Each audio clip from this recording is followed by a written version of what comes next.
All right, let me ask you guys this. In Mr. Eichmann's absence in the past, who has taken over that role? Ted? I am the vice chairman at the present time. Okay, all right. Why don't you go ahead and call the meeting to order and get us started, and then we'll start talking about the officers. Okay. Okay. I'm calling this meeting to order, the meeting of the Sycamore Township Board of Zoning Appeal, Monday, November the 16th, 2020. It's 6:30 p.m. First off, Mr. Heidel, can you call the roll? Sure. Doesn't usually Steve do that?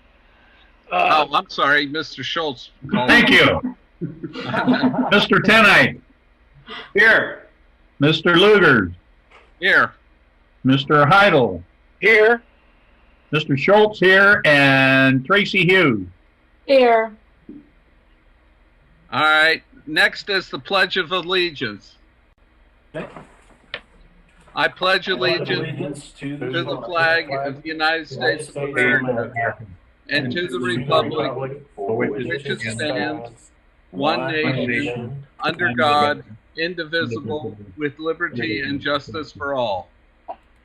Next on the agenda is approval of minutes. Any discussion on the minutes? No. Anybody going to give me a motion? I'll move. I'll second. Okay. Mr. Schultz, call the roll. Mr. Tenite. Yes. Mr. Luger. Yes. Mr. Heidel. Yes. Mr. Schultz, yes.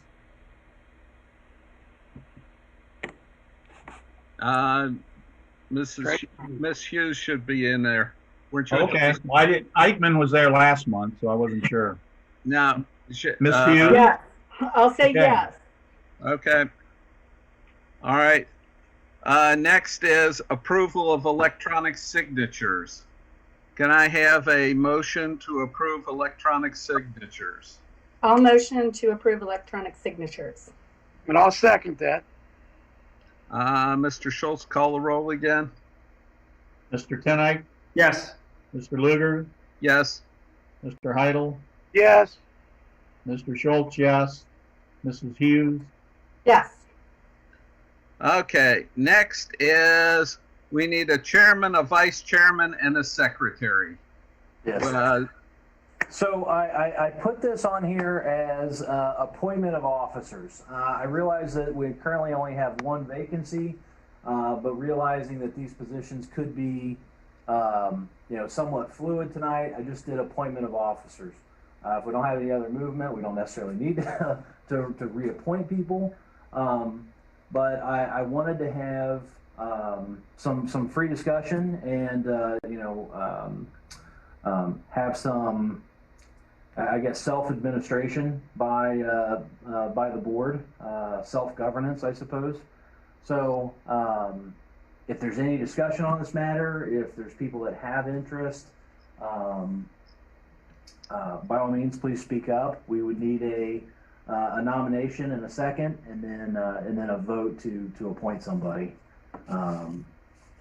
My feeling is that we'd go ahead and make Ted the big guy, and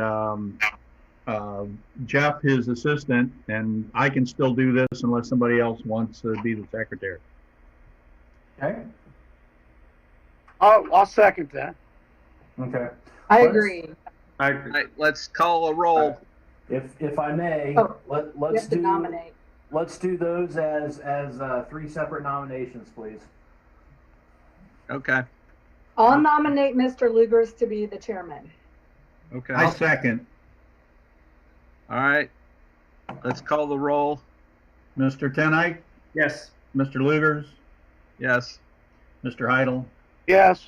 Mr. Schultz, yes, and Miss Hughes. Yes. Okay, then let's have a nomination for vice chairman. I nominate Jeff Heidel as vice chairman. I'll second that. Okay. Let's call the roll. Mr. Tenike, Yes. Mr. Lugers, Yes. Mr. Heidel, Yes. Mr. Schultz, yes, and Mrs. Hughes. Yes. Okay, and let's have a nomination for secretary. I'll nominate Steve Schultz. I'll second that. Call the roll. Mr. Tenike, Yes. Mr. Lugers, Yes. Mr. Eichmann. I'm sorry, Mr. Heidel. I was Yeah. reading the list. Mr. Schultz, yes, and Mrs. Hughes. Yes. Love it. Okay. All right, congratulations, everybody. All right, let's move on. Swearing in of those who going to testify. As this is a public meeting, being sworn in prior to giving testimony is required by law. At this time, anyone who wants to testify, please stand up, raise your right hand, and repeat after me. I don't think you need to stand, but go ahead. I state your name.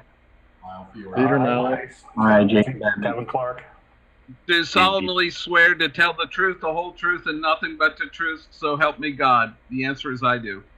I do. I do swear to tell the truth, Okay. nothing but the truth. So help me God, I do. All right. All right, let's move on to old business. Old- Solemnly swear to tell the truth, the whole truth. Is that the truth, so help me So God. I'll do a quick staff update on this.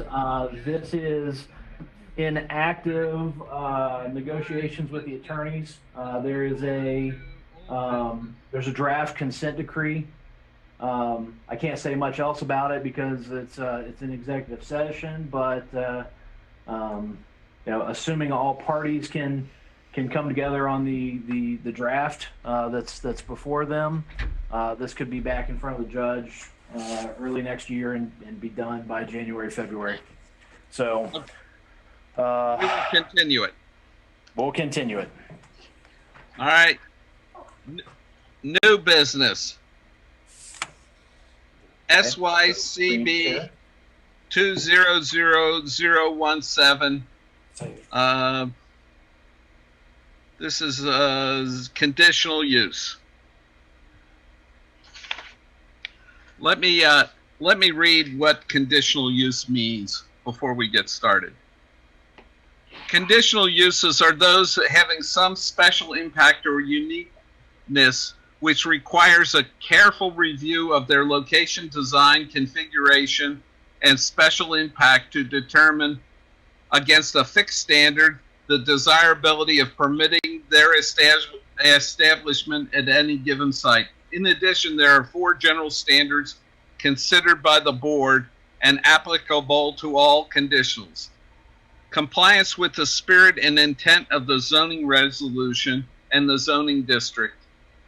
Determination that the proposed use will not have an adverse effect on adjacent properties or public health, safety, morals, or general welfare, and protection of natural, scenic, and historical features to the greatest extent practical, and consistency with adopted plans. Okay, with that, let's get started. Mr. Miller, do you want to get us started with this? Yes, sir. I'm pulling up Kevin's presentation. He'll be making the presentation. We're doing a screen share right now. Rob, if you don't mind, we've got to connect this PC. There we go.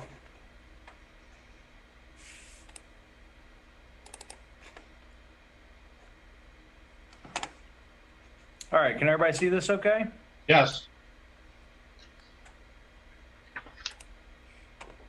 All right, is that the right one? That's it. All right, there you go. I don't know, do I just enter to move the screens? Just move your arrow key like you normally would. Okay.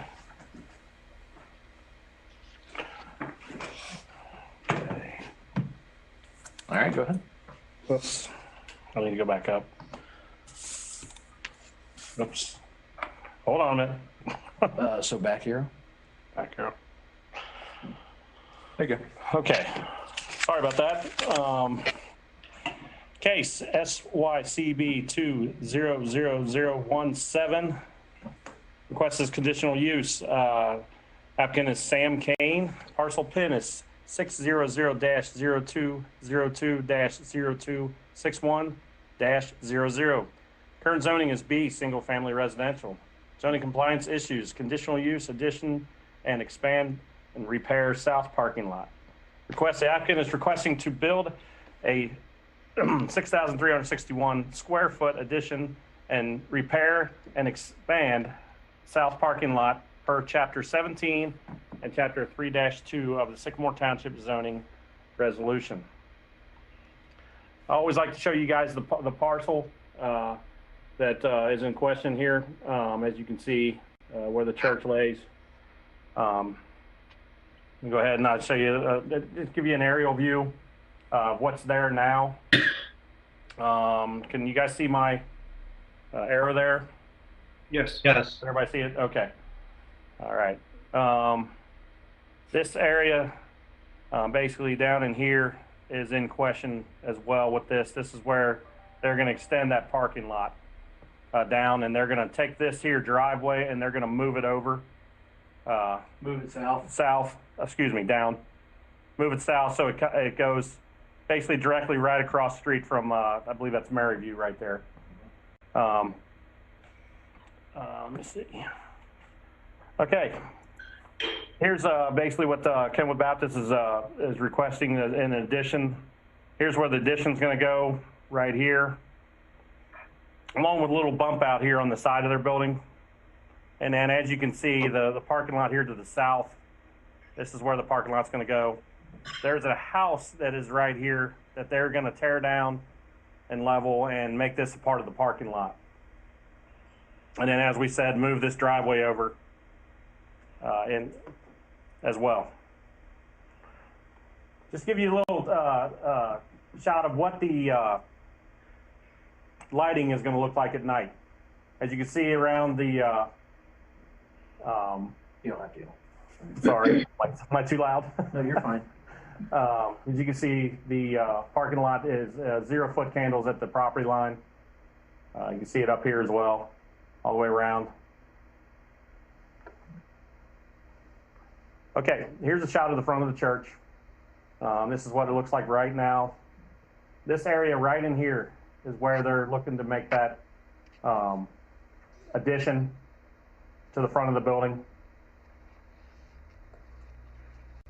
The next is to give you a little bit better view of where it is. Basically right in here is going to be where that addition is going to be.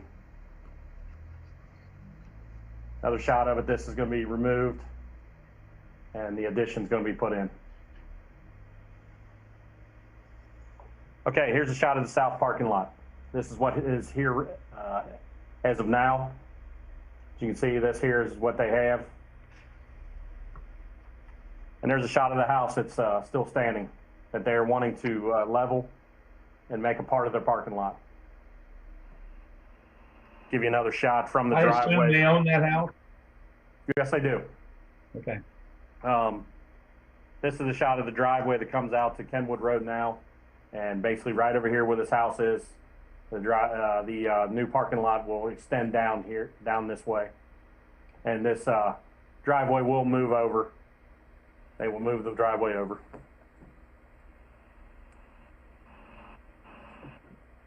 Basically, this is a basically give you the specs criteria, the criteria pertaining to a conditional use. We wanted to make sure you guys saw this. I'm not going to read it all out, but if you guys want to look at it for a few minutes and read it. Yeah. So this is the specific criteria. We have our standard requirements that we discussed at the beginning. When you look at our conditional use table, a church within a residential district has to be a conditional use on a church in a residential district has to be considered with these additional conditions as part of our code.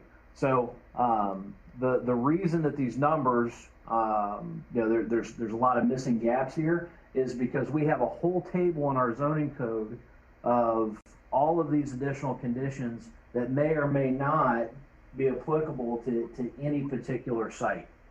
So 6, 8, 12, 14, 15 with B and C, 16D, 18, 19, 33, and 34 are the ones specific to churches or places of worship. Okay. If you go back to our last meeting with the quote unquote bed and breakfast, there was a different set of specific criteria that we had to review, which was pertinent to that case. So this is a little more extensive, but these are the sections to be considered. So, okay. Has everybody got a chance to look at it? Yeah. I've had a chance to look at it. I would like to ask a quick question about it, though. Yes, You sir. pulled these out for us to look at. Is there anything specific that you have listed here that you're wanting us to pay attention to? We have comments as far as item 15C, the streetscapes buffer. Other than that, there's nothing that actually that stands out as being Right.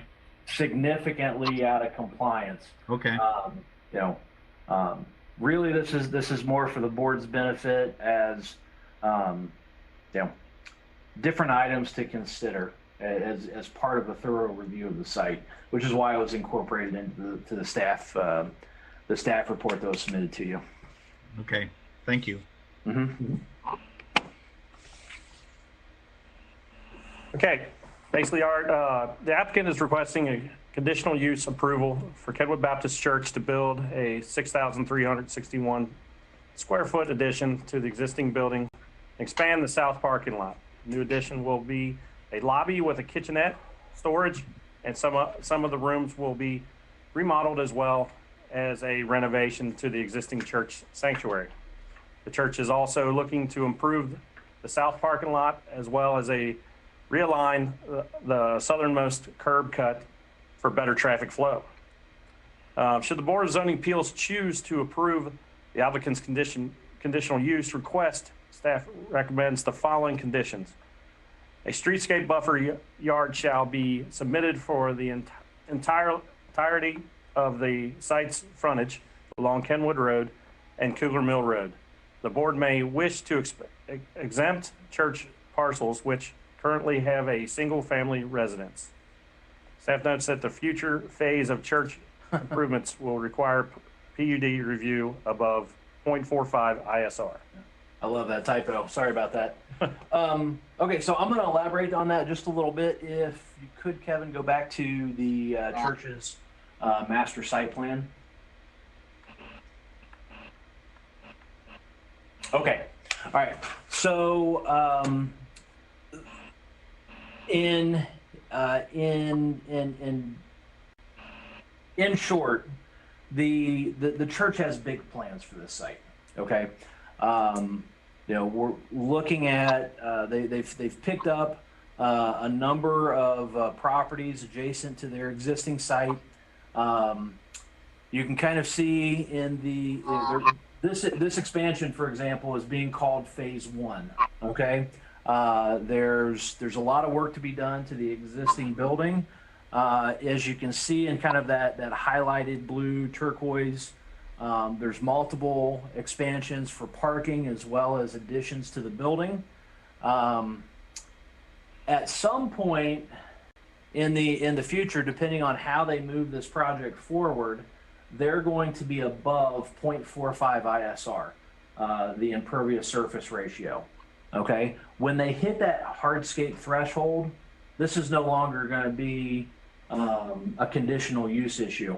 They're going to have to go in front of the zoning commission and quite possibly the board of trustees, depending on what that ISR is, to make this a PUD. Okay, this may very well be the last time that this project is in front of Board of Zoning Appeals, depending on how this project moves forward. With that being said, we want to look at not only the expansion area, which is highlighted there in yellow, and then the parking lot area in red.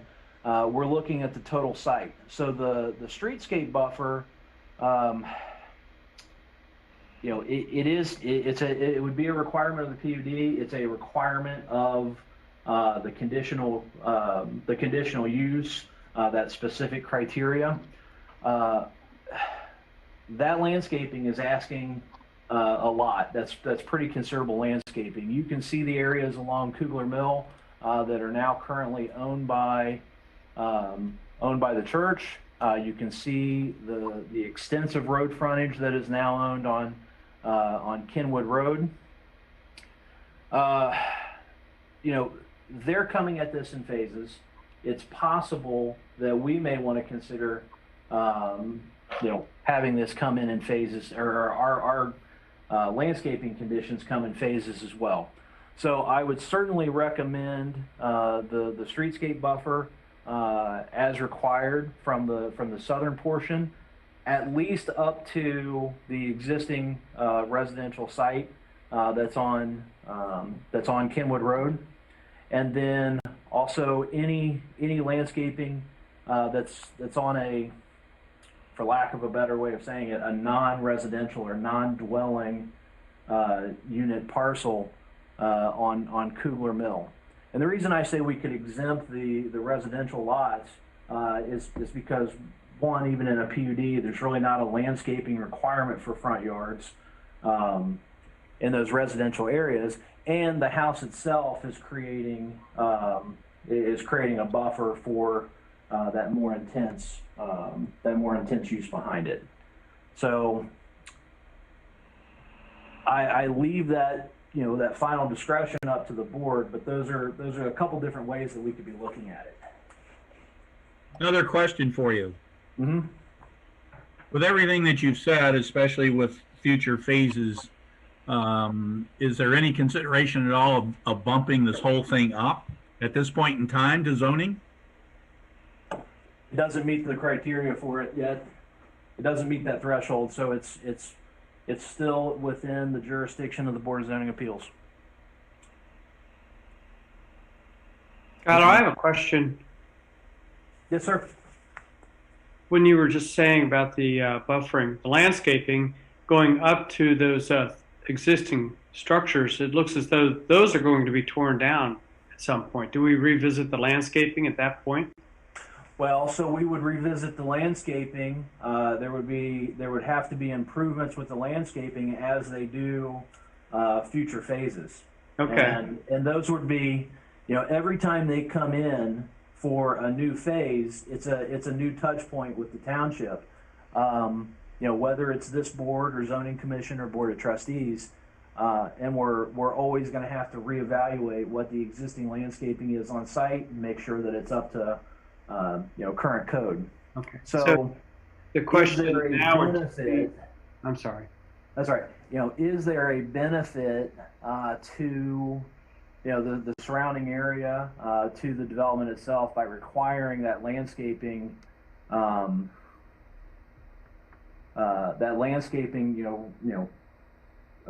vegetation be in the front yards of the existing houses? I don't necessarily see it, because that would be inconsistent with other homes in that area. But I would certainly want to require it in, on the lots that are, specifically used for, as a place of worship. I agree with that. I guess my question is, tonight when we talk about landscaping, I'm just trying to figure out exactly what area.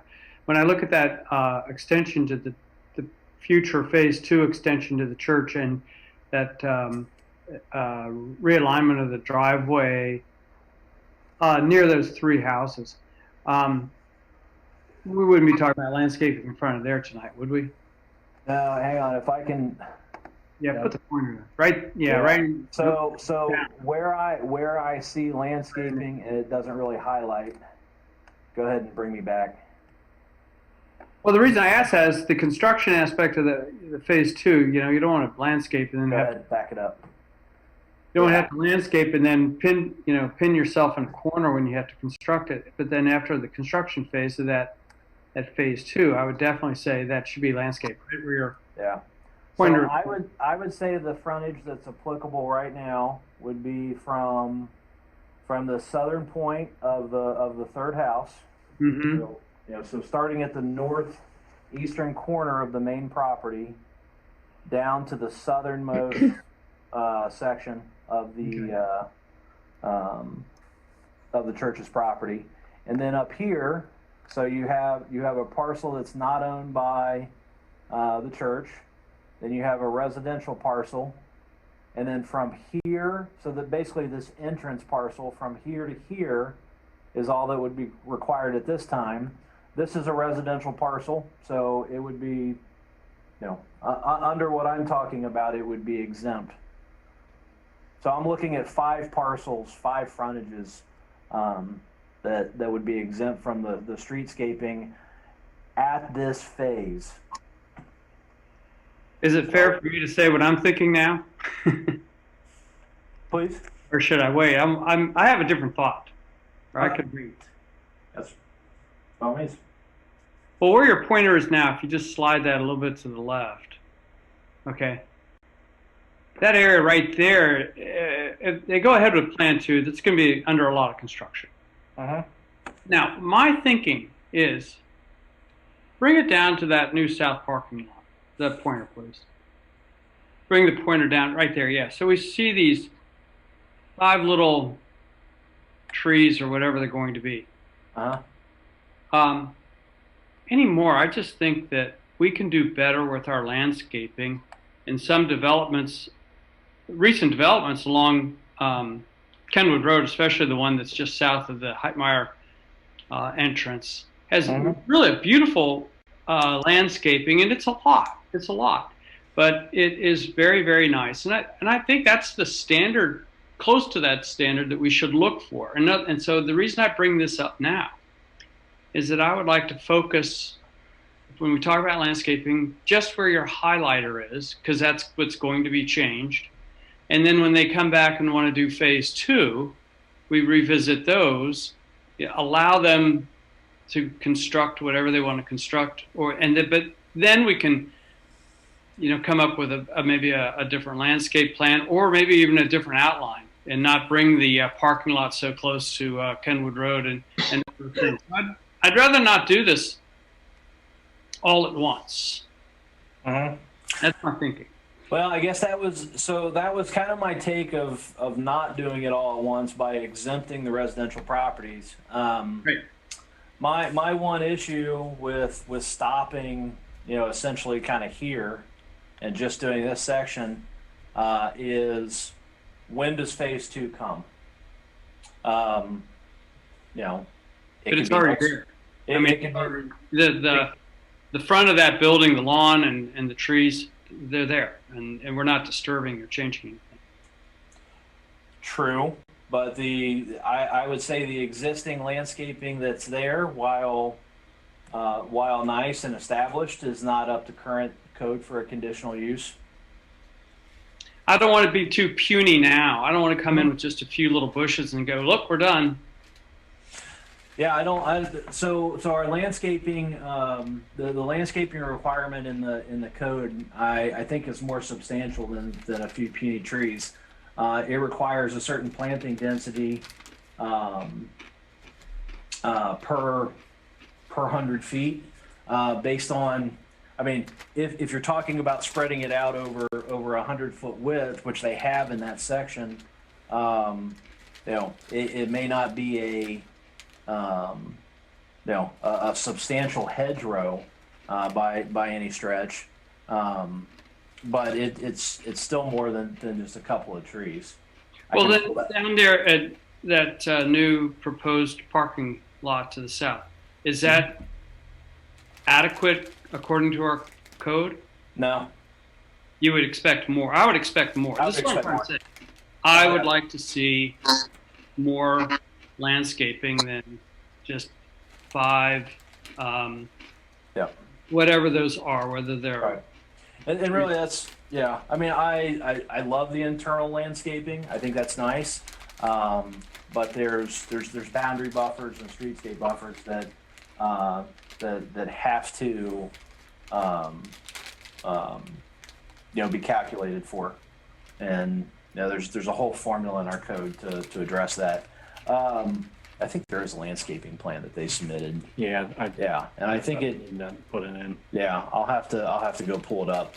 But yeah, I mean I believe they meet that on the southern buffer.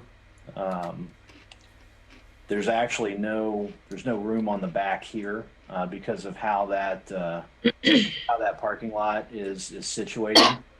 So there would either need to be a fence there, or we would need to require the buffer yard here. That's all honeysuckle back there anyway. Yeah, I mean it's all scrub. So like I said, we can exempt it. We can. It wasn't a huge concern for me because of the natural vegetation through here. Mm-hmm. So, and I'm not suggesting we tear out existing natural vegetation to put in manicured landscaping, especially in those types of areas. Scott, this is Sam Kane. I'm the architect with the project. We submitted a full set of drawings, including the landscape plan that complies with the current code. But I just wanted to mention, this was just included for reference only, just to show you that the part in yellow is phase one. That's really the part we're interested in doing. No, I agree, and we're not talking about regulating anything, or we're not discussing anything, in the blue. Yeah. The one benefit to this site or this plan tonight is understanding the extent of the church property. Yeah, we just wanted everyone to understand the context in which we're building phase one. There is a future plan to add on to the east and to the north. And we do have a streetscape buffer from the southernmost point of the property along Kenwood Road up to, where the existing entry drive is. So we are doing a streetscape buffer there. I guess my question tonight was going to be, could we integrate any additional streetscape buffer into phase two, whenever that should be? Well, right now let's finish with Mr. Miller's, and then we'll get to you. Oh, okay. Mr. Miller, do you have any more? No, I'm gonna pull up the full set of plans here, and I can share those so we can take a look at the landscape. Let's see.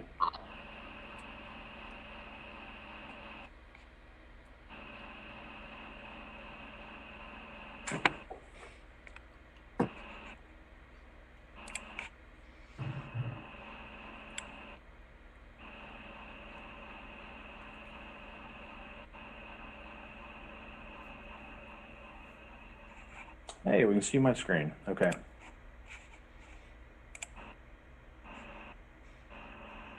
All right, so this is the landscaping plan that's submitted. Yeah, the southern boundary you can see is fairly it's densely packed. I mean the internal landscaping, everything here. I'm not even necessarily arguing that this is at odds with our code. It's do we require that for the entirety of the site, or do we allow them to do it for just the project area? Okay. Did we jump in here yet? Not yet. Are there any questions of our? Does the board have any questions of the staff? No.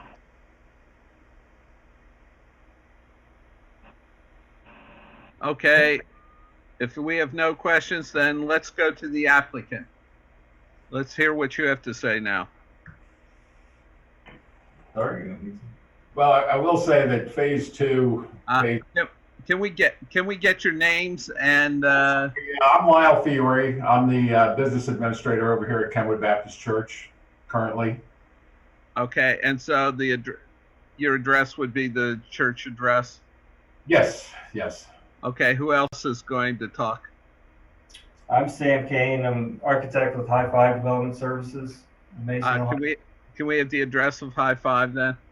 Yeah, it's 202 West Main Street, Mason, Ohio 45040. Okay. All right. I'm Sarah Sulik. I'm one of the people on the planning committee. Okay, and what address should we put for you? I work here at the church too, so you can put the church address. Okay. All right, let's go. Well, just so we don't spend too much time on phase 2 and 3 or whatever else is going on there. I mean, that's years out from the current phase 1 project, which is just a small, relatively small project up here. So, you know, if we ever even do the other parts of this project, it's going to be a while. And as I think Skylar said earlier, you know, your landscaping issues may change by then. Okay. So we just assume not have to do it. I mean, plus the church is, I don't know, what, 300 feet back off Kenwood Road, something like that. It's a long way, much further than Mount Carmel or something like that that has those landscaping either. Yeah, I don't think we're not against doing that. It's just not doing it right now. Because I think, like someone mentioned, when we go to do another phase, there's going to be a lot of construction between the building and the street. Anyway, I would like to see if we could integrate that landscaping into that future phase, if possible. But I mean, otherwise the staff report looked fine. I just had a question about that. Okay, what's your question about that? Well, is it something that we could integrate into a future phase? Okay. All right. Are there any questions from the board of the applicant? Nope. No. I just had one question. Can you pop up the landscape plan?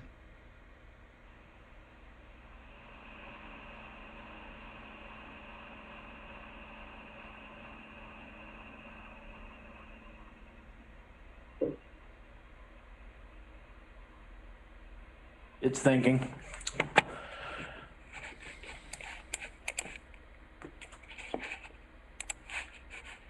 The world. We're getting there. There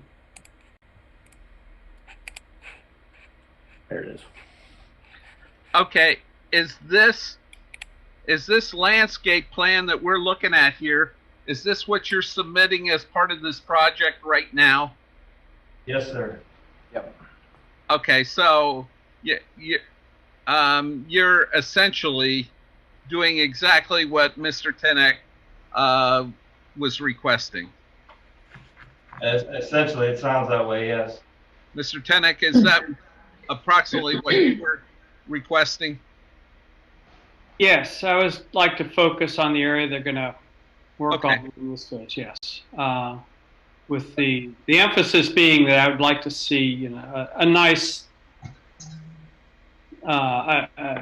screen and and not an actual screen and a good landscaping. It's hard to read what they have in there now, but yeah. Okay. Could the applicant tell us what's included in that? You know, we've just got sort of oh, okay, there we go. Yeah, we have a landscape designer under that we're using to actually design this. And you can kind of look there at the plant symbol list along with the legend. Kind of tells you what plantings are going there. But he's picked out both shrubs and canopy trees that would conform to the zoning code based on the ratio that's set forth in there. I think it's like 1.9 canopy trees per 100 linear feet. Yeah. Shrubs per 100 linear feet. And so he's picked out, looks like he's got 11, I see 11 shrubs and it looks like 4 trees there. I don't know the exact dimension that covers, but it looks like. It looks good. Yeah. And I truthfully don't know the species on them right now without reading them, but of course, if there's any problem with those, we're always willing to switch those out. Okay. We had a email from a resident, and he's requesting. Can you talk to us a little bit about your lighting plan? Sure. What? So I'll just do it from here. I was gonna say I gotta go back. Well, how high are the light poles? Good question. In our submittal package, I don't know if it's got that getting on there.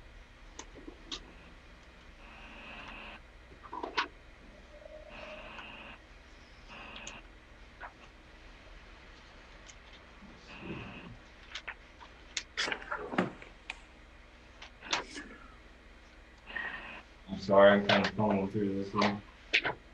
Right, I'm scrolling through too. There's their comment, the resident thinks that they're 20 feet. Well, that may be true. It's pretty tall for a residential area, isn't it? Maybe for, I mean, not for churches. I mean, that's actually. Well, but you're a church in a residential area. So. Yeah. Yeah. I mean, we did the foot candle calculations to try to meet the intent of the zoning code. So, you know, we're open to whatever you need to be, but I didn't know there was a height restriction on the pole lights, I guess. No, and this is something about our code that may get adjusted in the future, but as of today, we don't really dictate to the applicant, at least on the face of the code, the zoning resolution, the type of lighting. All we're doing is restricting them to the number of foot candles that can be at the property line. And at the property line, the applicant is zeroed out. Okay. So, can you, there are other cases within the township. I'm going to say right now they're not precedent setting, but there is a history in the township where, we've required, bollard lights to lower the light, or limit the height. It's an aesthetic consideration. I'm not against using less tall, poles either. They are correct. It does show 20 feet here. Could it be 16 or 18? Yeah, that's well. The resident who was sent in said maybe look at what they did at the Mercedes-Benz dealership. Yep. Well, as an example. And those were required to be bollard lights, I believe. Yeah. We do have some bollards around the circle there. Yep. But I think in the actual drive areas, it would be nice to get something with a little height on them. Okay. It's just safer to have those overheads. But. Okay. They also wanted them restricted when you're not in use, that they'd be dimmed and or turned off. Is that a problem? They'd be on a timer and photo cell. Yeah, I mean, all timers are not made the same. We want a good timer that accounts for. Well, the photo cell would. Okay. Make it go off when it gets to be daylight. What do you typically do now? We run everything on timers. Yeah, but I mean, what time do you shut them down, or do you leave them on all night, or? Right now we have Metro parking in our lot. Oh. And so we do turn them on for them in the morning. You know, they come on. Okay, well, that's a huge difference. I didn't realize you had, you're a park and ride?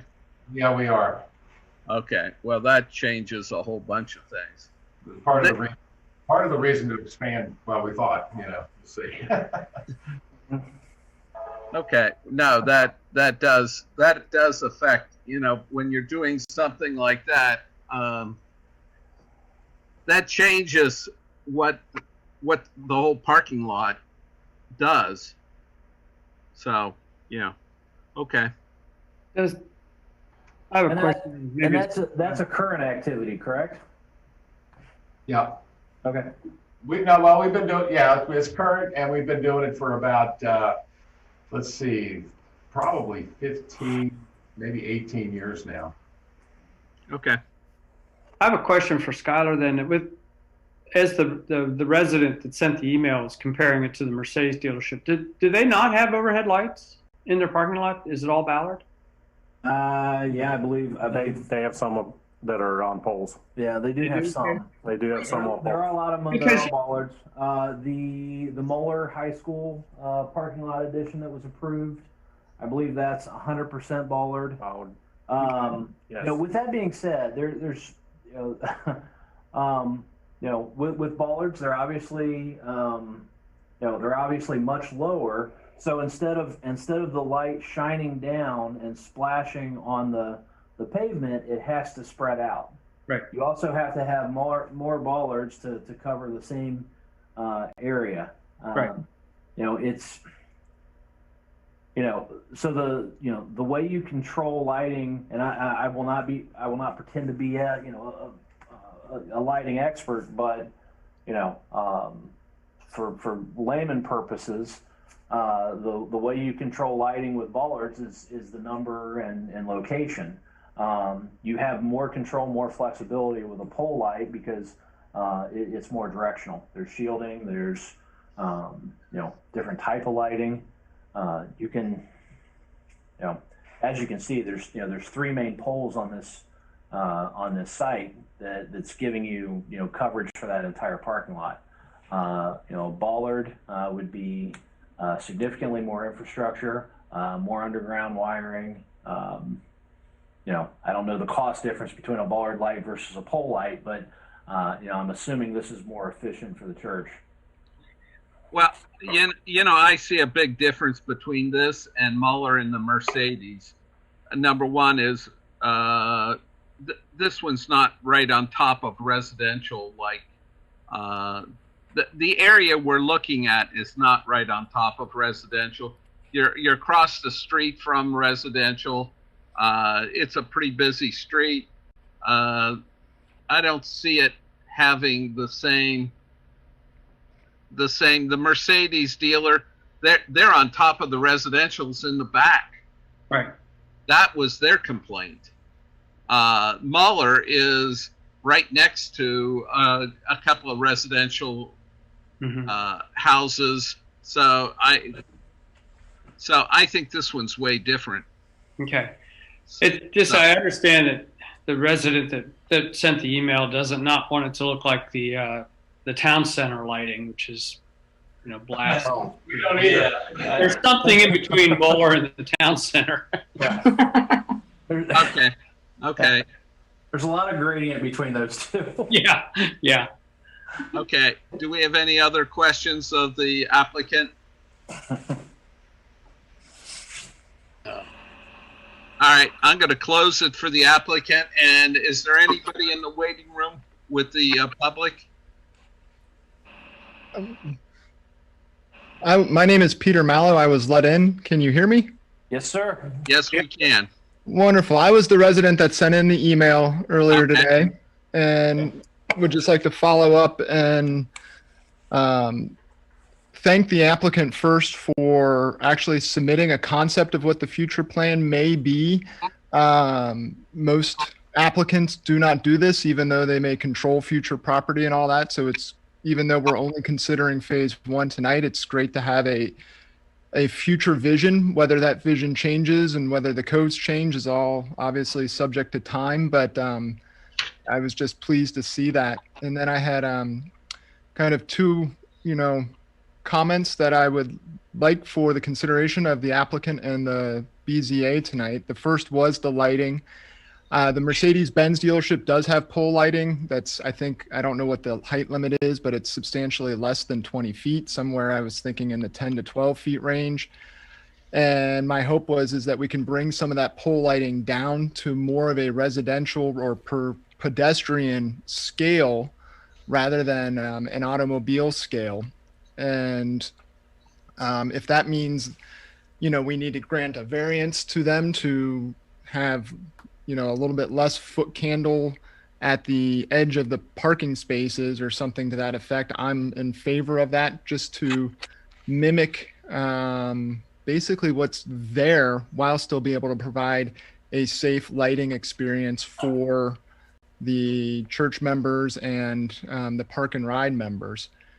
So that was kind of comment number one. And I felt that could be done by lowering the pole height, not necessarily by going all the way to bollards, and then including deflectors to shine the light into and only into the parking lot. Because I asked the board members to take a look across the street at the new medical office buildings. That supposedly has 0 candle foot at the property lines, but you can see that light glaring in your eyes trying to walk along Kenwood Road, and certainly drive it in such a manner that's quite distracting and overwhelming. So while our zoning code may claim that these lighting and photometrics are at 0 at the candle, 0 candle lights at the property lines, the reality is it's far, far different than that in practicality. Which brings me to that second point, which is some of the conversation we've had about the landscaping. This is a conditional use that is also a use for Metro parking ride, which is not a church use per se. So I think there's some room there maybe that we can talk a little bit about upping the landscaping above and beyond the bare zoning minimums so that it resembles more like Heitmeyer Reserve or the Tall Oak subdivisions further north along Kenwood Road, particularly around the parking lots. That's the concern. That future building, the church looks nice, and I'm sure the future building may look nice, and perhaps we would want to show that off a little bit. So I'm much more concerned about grouping and overplanting along Kenwood Road to minimize the view of the parking lot, which would have another additional benefit with respect to the lighting. Overall, living on I forgot to give my address, so I'll come back to that in a second. Living on Kugler Mill Road, I'm walking around that area all the time, and the church has certainly been a great neighbor, and hopefully there's a little bit of a middle ground where we can be more pedestrian and individual oriented and less automobile oriented, as our zoning code, which hasn't been updated in many years, is focused on. So I'll conclude with I thank the church, hope that we can quickly find some middle ground here that will allow them to move forward with phase 1. And again, my name is Peter Mallow. My address is 4940 Kugler Mill Road. Thank you all very much for your time tonight. Thank you. Okay, are there any more members of the public? Yeah, my name is Steve Ginn. I live at 6450 Stoneham Place. And I also own the residential home directly across the street on Kenwood Road from the church. And I do agree completely with Pete. We work together on a lot of kind of projects like this. I am familiar with even those lighting fixtures you've used. I've used them on another couple projects. They're pretty good fixtures. But when I look at this, and I'm all for, I really have no axe to grind with what the church is wanting to do. I think it's all good things. It is a conditional use. I'm slightly concerned about the bus use being not part of the worship, but I realize that's a good thing for neighborhoods to be able to take that. I think that might be for the express too, riding downtown. But the mounding would be an excellent idea that Pete brought up. And while I like a lot of landscaping, just like you're suggesting. I'd also caution, because I see how many accidents there are there, make sure you maintain a good sight line for ingress and egress, because the traffic rolls up and down that street really quickly. The rest of it, I guess we won't know until as it comes along.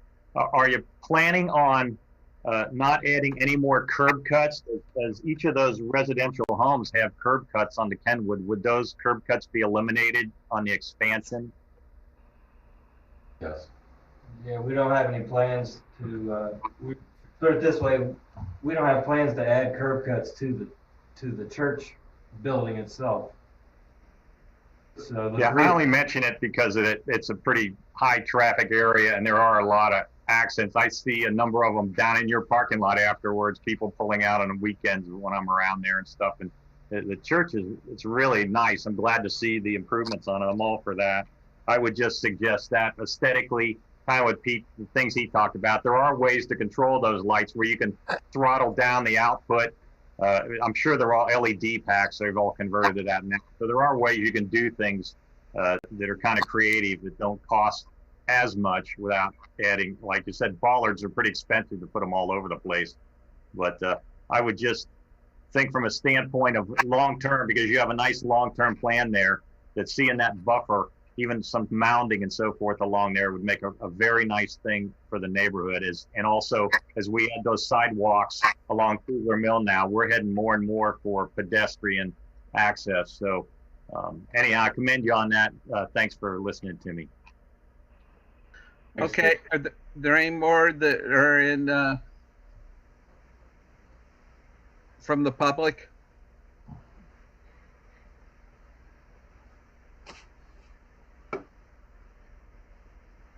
Oh, I'd mention one other thing that Pete brought up, I'm sorry, is that on those lights, those kind of lights, and really any kind of lights, we're looking at flat plans that I believe that ground elevates up fairly substantially. So one of the things you get out of those is as the ground elevation goes up above the street level, the lights you can see right into them. They do make some deflectors that you can put that can curtail that a little, but it usually affects the projection of the light down. But that is why not lifting them up as high might perhaps benefit the view from the street looking straight into the light bulbs, because they are kind of powerful. Yeah, but not that much. Yeah, that's a good point. Something we'll talk about, certainly. Okay, is there anybody else from the public? All right, then we're going to close off the public comments, and the board will deliberate on this.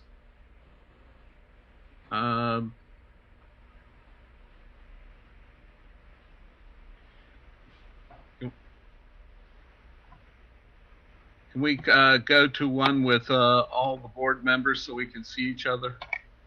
Absolutely. 1 second. There. Okay. With all the information that we have, I'm not sure how I would even make any kind of a recommendation. I mean, it sounds like the lights need to be studied to supply something different than what they proposed. And it sounds like there's some problems with the landscaping. How would you bring all of that into to one motion to make sure that there's something specific mentioned? Well, the landscaping, they've met our code on the landscaping. The question is, Mr. Miller would like to see it go up up Kenwood Road, go north on Kenwood Road another, I don't know how many feet up to that house. Yeah. Up to the 3 houses. Now, So let me jump in. I raised that because that would be a requirement of our code. If the board does not have the temperament for that, I'm not going to advocate too hard for that. I'm just stating how I would apply, how I would interpret the streetscape requirement, within the current resolution. So if you want to If you want to focus the landscaping and site improvement efforts within the area of phase one, you have the authority to do that. Okay. So the question is whether you want to go ahead with the lighting plan the way it is, or whether you want something different on the lighting plan. Going down to the bollards is going to take a complete redo of the lighting plan.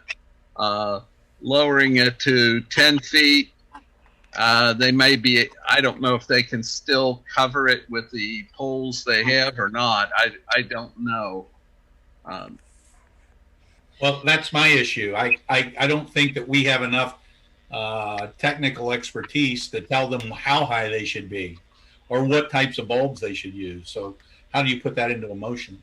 Well, specifying a bulb and all of that is beyond our expertise exactly. But we do it all the time.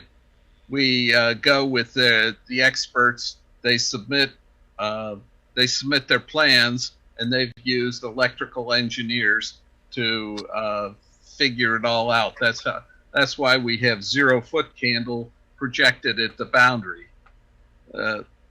We've gone through this many times with lights. There's no way you can keep the 100% of this. If you look at the light, it's going to look pretty bright, no matter how high they make it or how low they make it.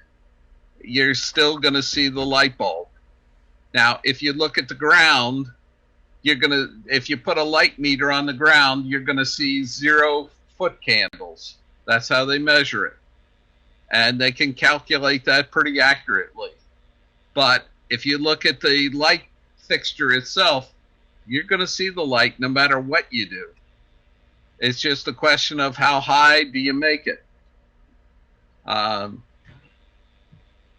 You could lower it to 16 and they could probably get by without changing it. But they'd have to go recalculate that and resubmit. So, and the question is, what do you want to do with the landscaping? Well, at the end of the staff report, I think they left it sort of open to allowing the staff to decide what's proper there. Well, ultimately, we're in charge of what gets done. Right. Well, so in the sense that there needs to be landscaping, yes. Well, they've already. I mean, as Mr. Miller pointed out, there's certain requirements that the township has, and I think we could leave it up to him to make sure that those requirements are met. Sure. The applicant has told us that the plans meet the township requirements. So it would be up to Mr. Miller to make sure that is correct. So yeah, we can go with that. That's not a problem.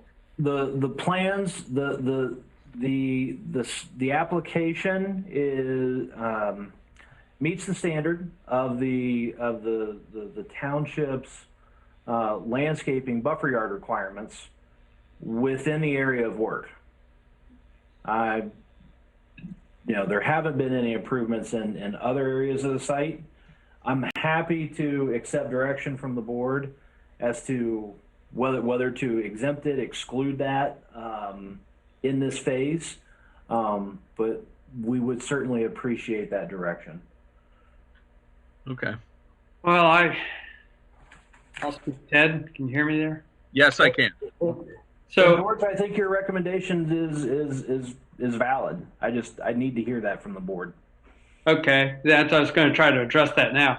It seems like we're hung up on the lighting. The landscaping, I think we understand to a certain extent. I would like, first of all, to say to the church, yes, I appreciate the fact they show us their long-range plan. That is really, really helpful.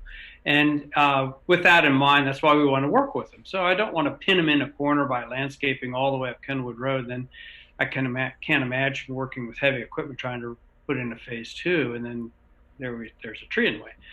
So in the spirit of working together, I think we can figure the landscaping out quite easily. The lighting, gosh, we start talking about the height of the poles. That's beyond my scope. That's my issue. I don't agree. want to tie them into something that we have no expertise in knowing about. And you're right. If we say, oh, Ballards, I mean, that, again, in the spirit of, working with the church on this, we don't want to drive their costs up outrageously when there's maybe a better solution. I think and I'm sure that they understand what we're trying to convey about the lighting being more conducive to a residential area and not a commercial area. And now I don't know how we address that. Well, let's do this. Let's put it to the applicant. Is there anything you can do on the lighting without a major redo on it?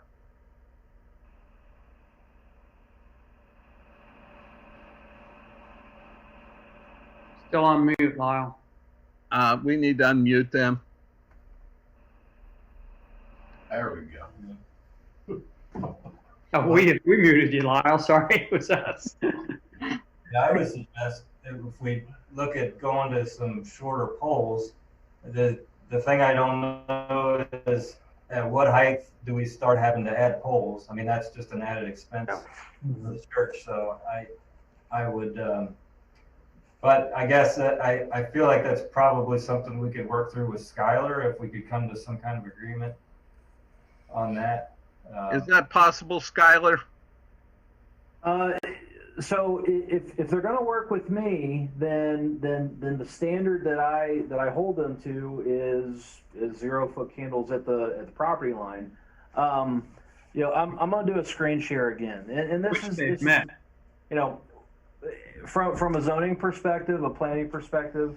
The township does not have the expertise to say what standard or what height the light should be at. We're the code, Mr. Mallow, Steve Ginn have both made, Dr. Mallow, have made great recommendations or comments regarding light and being more pedestrian friendly versus vehicle friendly. Our code, antiquated or not, is setting a standard at the property lines. Okay, whether you agree with it or not, it's an objective standard that within the capabilities and resources of the township, I can hold them to. We can go put a light meter at the property line and make that determination. Like the applicant has stated, and I'm going to do a screen share real quick, and I'm kind of doing this on the fly, so I apologize. But the question is, at what point, how low do you go where you start adding more lights? Do you want 3 20-foot poles that have 0 foot candles at the property line, or like at Mercedes-Benz, you have to have a row of them that are shorter? Those are about what?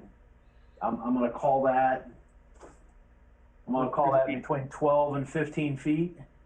But to cover that that theoretical same area, you're going to have more lights.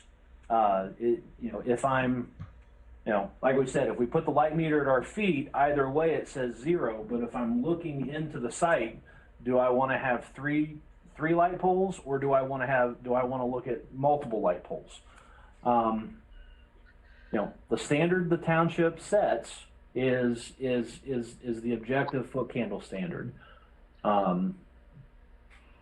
Okay. For better or worse, that gives the developer a lot of latitude, and that's something we can discuss in future updates. But I don't have that standard to give you today. Okay. But Ted, excuse me, Ted. We'll definitely. We're going to, Sam and I and Sarah are going to talk about this a little bit more after we hang up here. But what really needs to happen is probably we need to shield that closest one to Kenwood Road somehow, so Steve's house across the street doesn't get bothered and as much, or the guy sitting out on his porch doesn't have to stare at that. But I think we could shield that. There's some shielding out there I've seen, so we'll talk about that, and then we can get with Skylar maybe and knock it out. Okay, thank you. All right, let's continue our discussion. I think that we will never ever solve the lighting issue. My inclination is to go with what's submitted and ask them to shield as much as they can, and no matter what you do, if you look at the light bulb, you're going to see it. And the best thing in the world is probably what the applicant just said, is to shield it as best they can, because we're not going to solve it. If you go to 10-foot poles, guess what? You can still see the light bulb. If you go to 4 foot, you still can see the light bulb. So if we had the answer to that, we'd have the job they do. We'd be the experts. That's correct, but I'm very happy with them putting up a Steve shield. Yeah. So has anybody got a motion on this? Well, I'll attempt one. Okay, that'd be great. For case SYCB 200017, I would like to propose that we accept the plans as submitted, with the conditions that the staff recommended, which are: a streetscape buffer yard shall be submitted for the entirety of the state's frontage along Kenwood Road and Kugler Mill Road. And the second one was, that's just a note, but that's my motion. Is anybody going to second that? I'm not going to second it, because I think we wanted to limit to give them the flexibility on the landscaping along Kenwood only for the work they're doing now for the phase one. Okay. Is there anybody seconding this? Sorry, Steve. Okay, George, do it. Okay. Okay, don't worry. Okay. Well, Best efforts means a lot, and I know Lyle, they'll do a good job. All right. If it's not gonna, if we don't get a second, it's going nowhere. Does somebody else have a? George, you want to do one?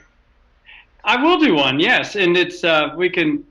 If we go back to that site plan, then I could probably come up with so many feet above that. To landscape as planned, as it's shown on their landscaping design, for the south parking lot and for that area immediately north of the driveway of the south parking lot.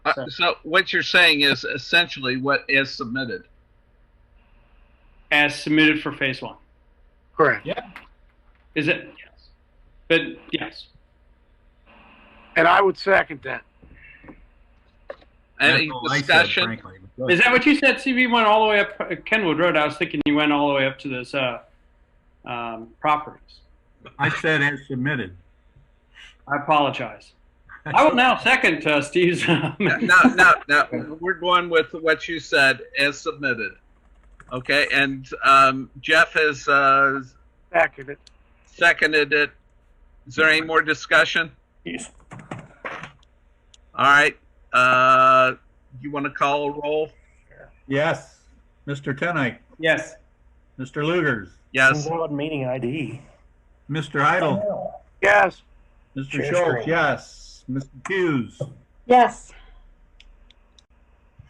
Okay. What do we have to do to get?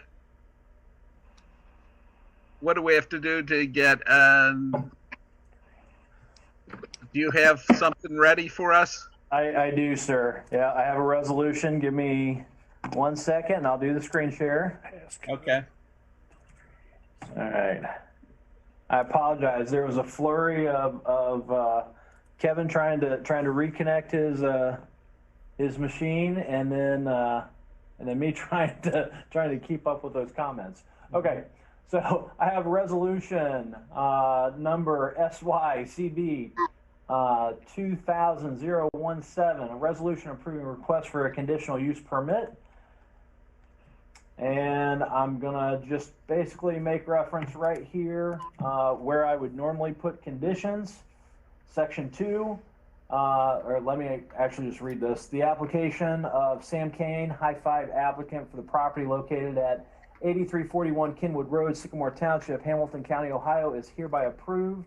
Section 2, that the approval of the application granted in this resolution is as submitted. Okay. All right. And now, if there's any, does that satisfy the board language-wise? Yeah. All right. And all right. Then we need to call the roll. Mr. Tenike? Yes. Mr. Lugers? Yes. Mr. Heidel? Yes. Mr. Schultz, yes. Ms. Hughes? Yes. Okay, and the board has given their authorization to have this electronically signed. This will be recorded as a unanimous resolution. Okay. We'll work with the applicant to get all necessary permits. All right. All right, let's move on to the next case. Thank you very much. Thank you. Thank you, guys. Have a great night. All right, are we ready to move on to the next case? Yep. Yes, sir. All right, I'm gonna read variance. A variance is an official permit to do something normally forbidden by regulation.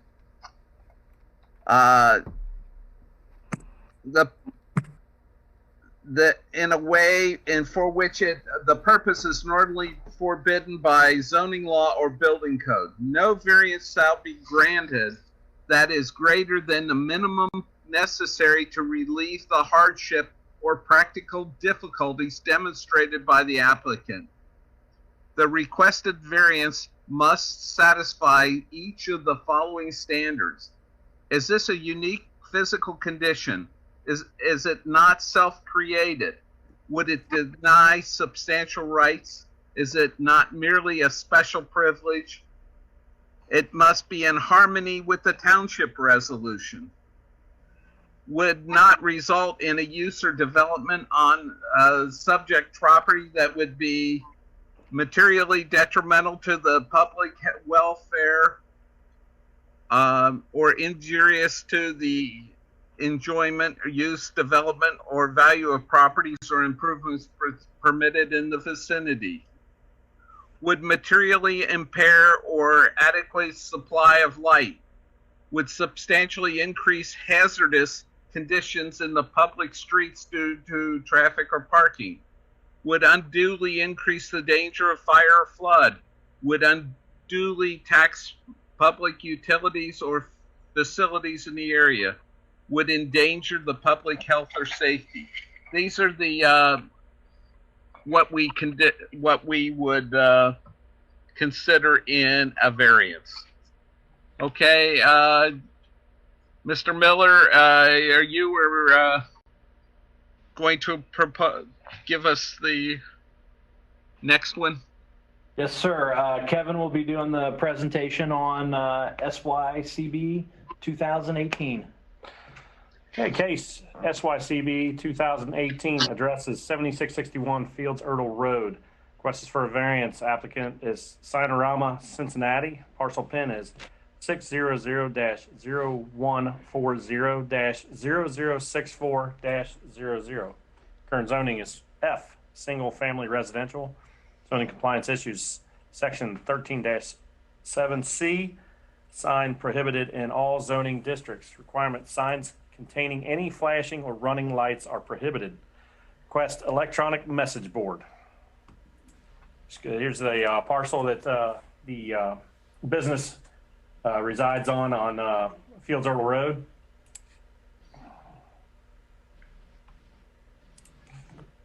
Okay, here's an aerial view of that parcel of the business on Fields Earl Road. Okay, here we're showing you basically what they have had in the past for signage, which is on your left-hand side of the screen, and what they're proposing to have in the future.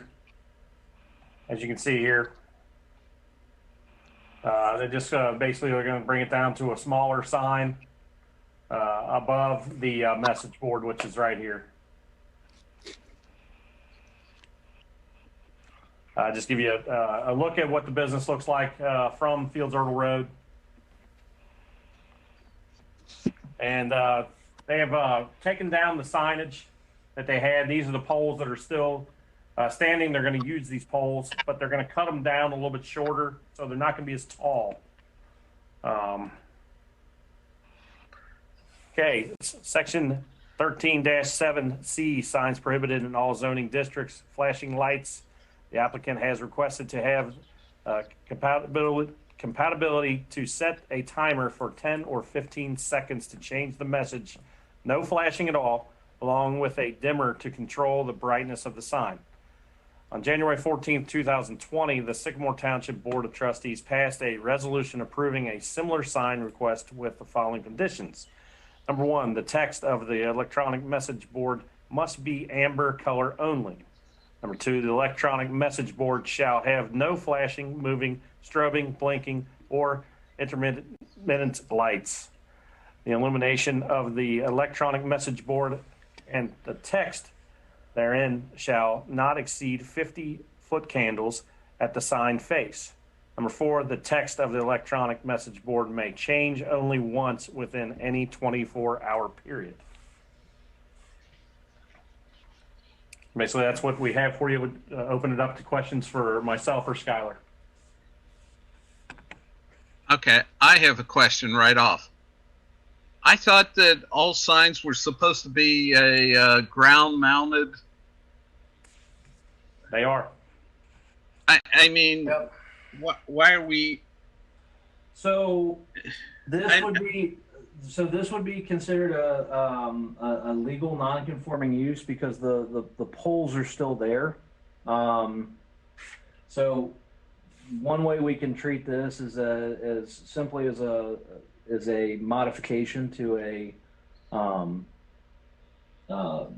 essentially a grandfathered use.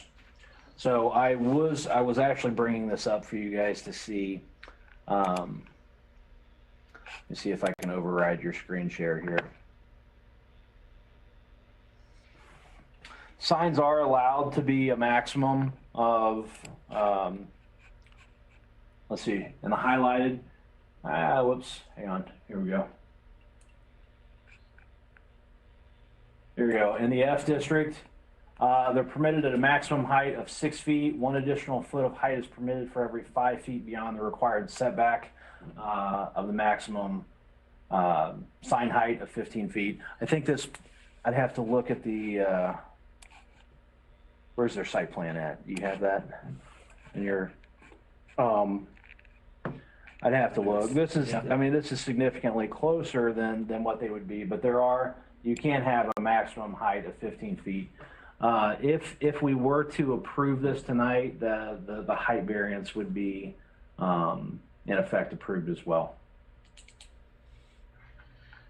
So you can, and again, the monument base, that's something that can be required as a condition to approval. Again, I'm looking at this right now as an existing non-conforming use. Well, I mean,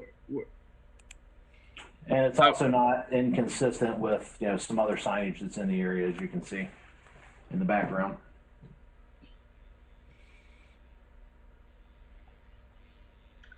So what you're saying is he could put back up a sign similar to what they had before? Yes. Okay. but he still's not allowed to put up an electronic one. Yes, sir. So Yes, he is. No, an electronic board is not permissible without a variance. okay. No. All right. Does anybody have questions of the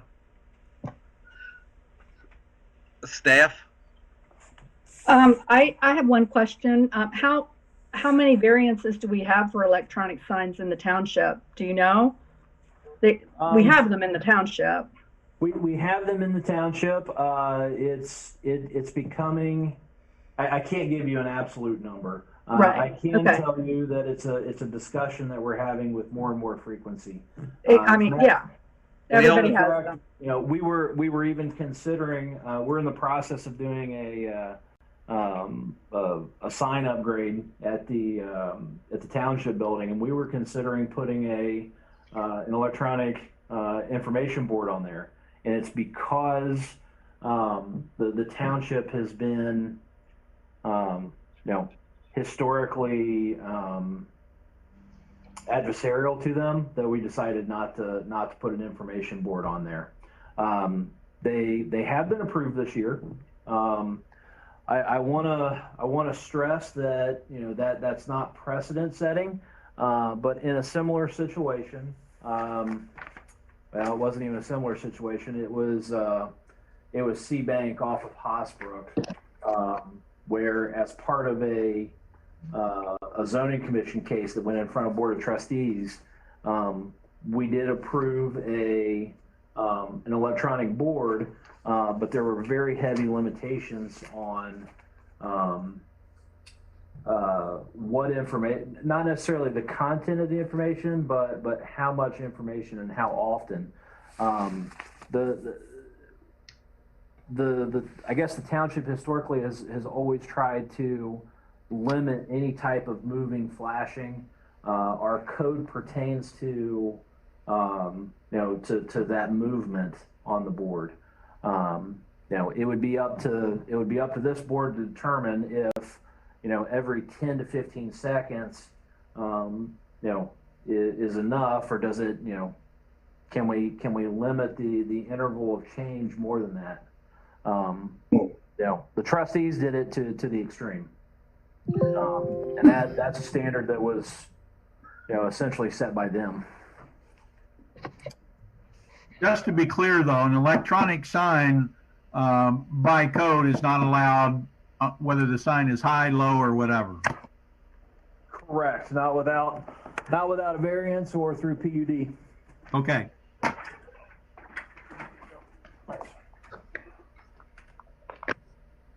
But we have allowed them. There is a process to do it.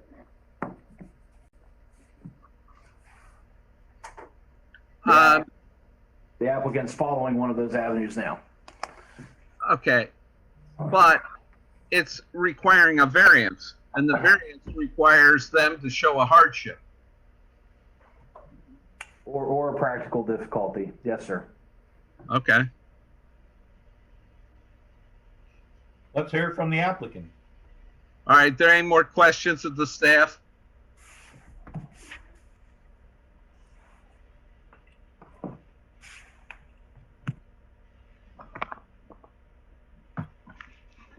I have one. Scott, I didn't realize Seabank was in Sycamore Township.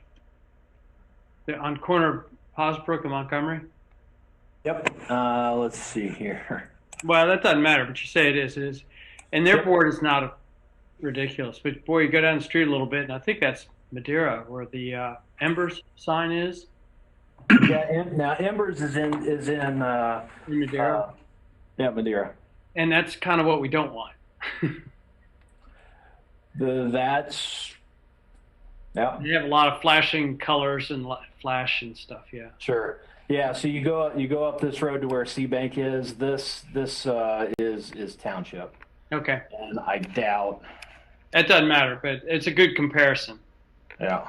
Good comparison, because the Seabank is not. Yeah. So this sign was changed to have a large electronic component.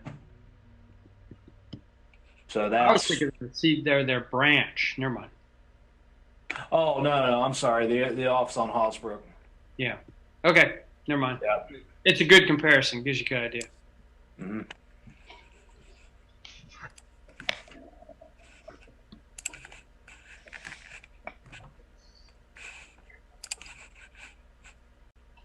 Yeah, I could actually probably find that C-Bank case so you can see that sign. That's quite right. No, that's quite right. I felt like I interrupted the applicant. We should go with that. Yep. Are any more questions of the staff? All right, is the applicant here? Yes, I am. Jason Babnick, Signorama, Cincinnati. Address is 2519 East Crescentville Road, Sharonville, Ohio 45241. Okay. I appreciate. Add. I apologize. What do you have to add to this? Oh yes, just a couple things. For I guess the hardship question came up, and I think my letter that I had written to the township kind of touched upon that. Maybe I should have done a little better job of expanding on that, but they have fortunately kind of weathered the pandemic. And inside of that, before the pandemic started, they had an acquisition with Beckman Services, and they acquired Janssen as well. So they became one company. With that acquisition, they wanted to go to a variance with the township to reduce the overall square footage of their, I guess what you guys would call a grandfathered pylon sign, use the existing structure to add a stagnant cabinet at the top to display the logos, and then have the electronic message center below it. Obviously for advertising purposes. That's it? I mean, just for advertising purposes? Which is, I assume they're all for advertising purposes. Well, that's what signs are for. Yes. Yeah, exactly. But I mean, I'm still listening for hardship is what I'm getting at. Well, obviously to increase bottom line revenue through advertising, specials out to the community, increase sales. Okay.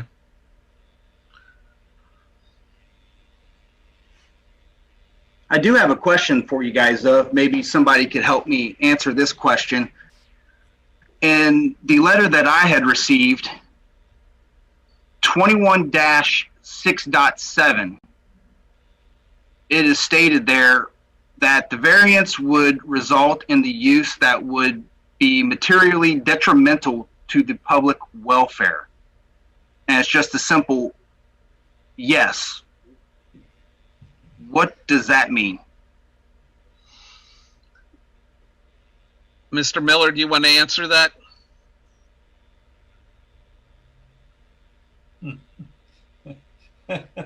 Yeah, hang on one second. Let me pull it up. Actually, I'll go right here. This is in the staff comments?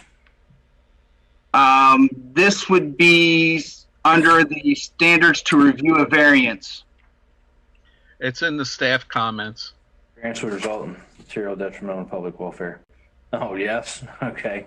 Kevin? That's wrong. Yeah. That should have been no. Okay. I'm sorry about that. That should have been no. And then C, that is also a yes. So the yes on here has to do with the reason for the township's position on flashing moving these electronic boards is road safety. There is historically the township is opposed to any type of movement along roadways. So the interval that you're talking about, 10 to 15 seconds, as you're driving by, that's something that's going to potentially change on somebody. It's a distraction roadway. We're concerned about hazardous driving conditions. Okay. So it's to hazardous driving conditions. Yeah. Okay. I had found an article that was just released by Dutchess County Planning Federation, March, April 2019. And inside of that article, under safety, they stated that when they had looked at billboards, more and less, meaning going down the highway, not what we're talking about here, that their study tended to focus on the billboards more often. And I quote, "While no study has been proven to direct correlate between digital advertising and vehicle crashes," end quote.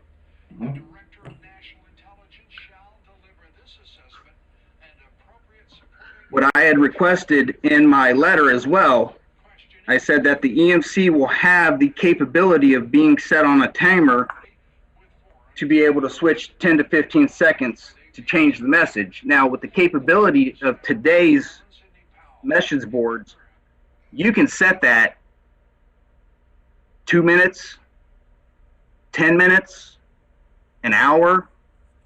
I was just putting that in there because when we go to install these in other municipalities, they have a requirement of 10 to 15 second minimum of switching over. So I was trying to give an example of what it could be set to. That's not my request. Okay. All right. Do you have any more to add to it?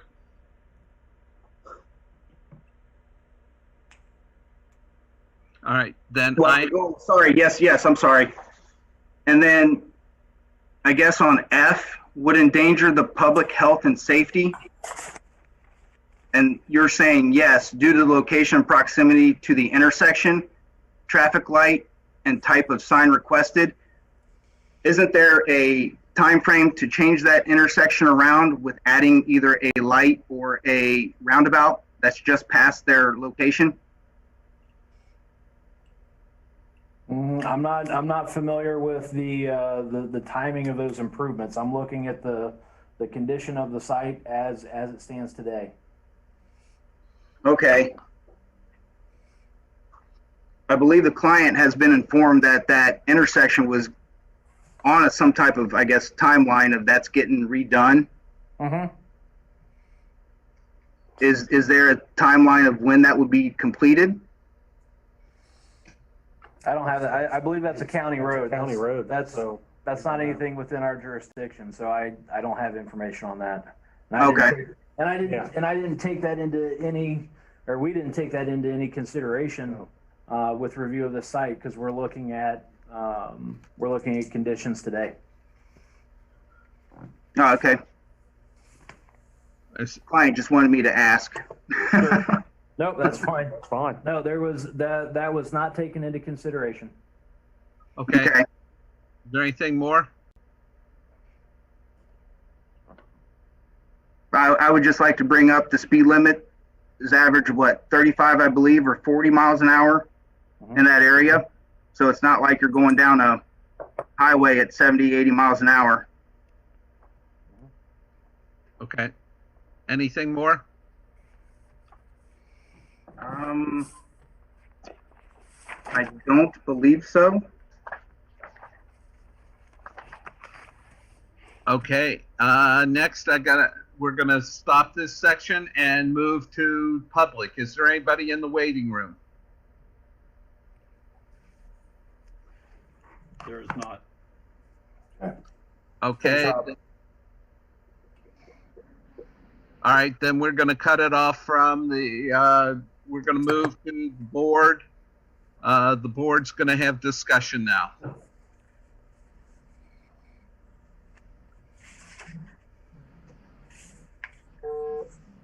Did we lose? No, I'll start the discussion as usual, and then you guys can beat me up. I don't, I don't, I have a real problem with the hardship he described. Or practical It's an difficulty. intangible. Either. It's an intangible.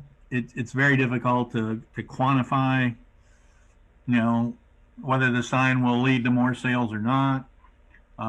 It certainly won't hurt them, I don't think. But since the township has basically doesn't want them, it's difficult for me to approve them. kind of feel like we need to somehow or other get him his sign, if you know what I'm trying to say. Something little more I can stick a fork in. I agree with you. I don't see the practical difficulty or the hardship.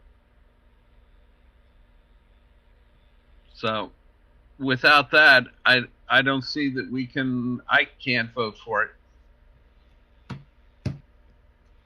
For our newer members, it's the first time Ted and I have agreed in 5 years. Surely not.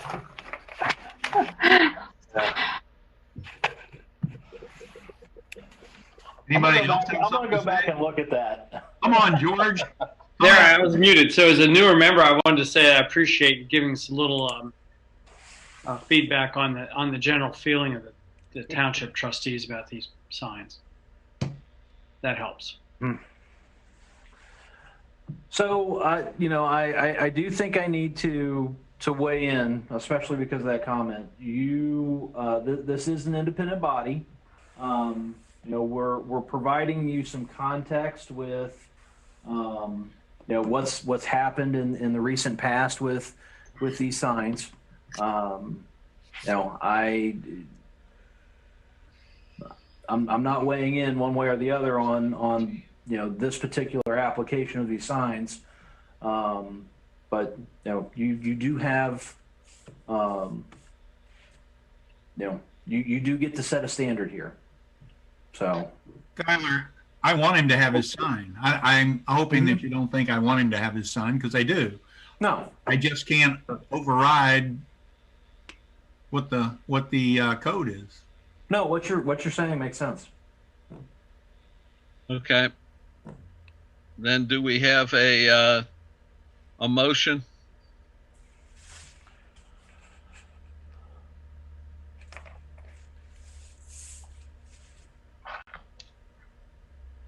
Well, if nobody's going to make one, I will. On case. I need to be the bad guy. On case SYCB 200018, I motion that we deny this. I'll second it. All right. Can you call the roll? Certainly. Mr. Tenite. Just because they don't like it. Mr. Tenite. Yes. Yes. Mr. Luger. Yes. Mr. Heidel. I think we lost him. Yes. He's there. There we go. Mr. Schultz, yes. Mrs. Hughes. Yes. Okay. All right, Mr. Miller, can you draw up a resolution for us? Yes, sir. I have one right here.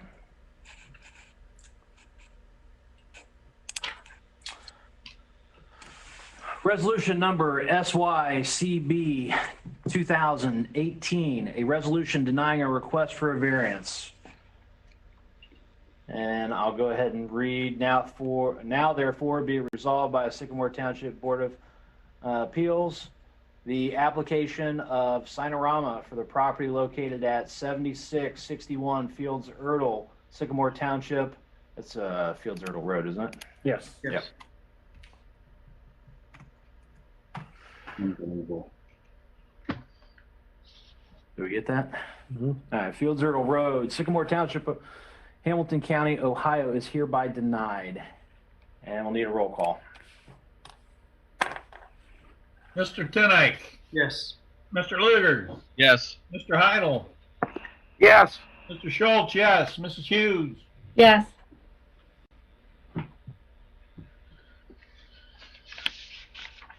Okay. Okay. Next is the date. I'm sorry. Oh, yeah. We still have Mr. Eichmann's name in there. We do. I apologize for that. Hey, thank you.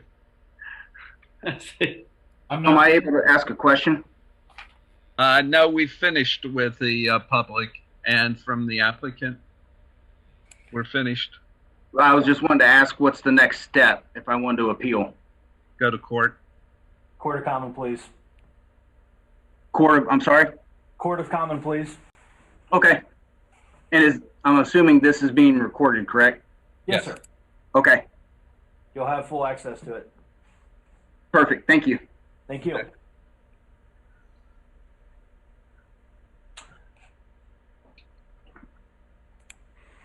All right, that is saved and will be recorded with electronic signatures. Okay, date of next meeting is Monday, December the 21st. Oh geez. No, that can't be right. Is it? Yes. I guess it is. What was it? I'm sorry. Monday. December 21st. Monday the 21st. Monday the 21st. Okay. Monday the 21st. As it stands right now, we don't have any applications, so. No, I'm just surprised December. That was my shock. Oh, okay. I This thought clown, I know. Christmas. So, Yep. That was just my shock that the next meeting is December the 21st. That's all. The Okay. last one of 2020.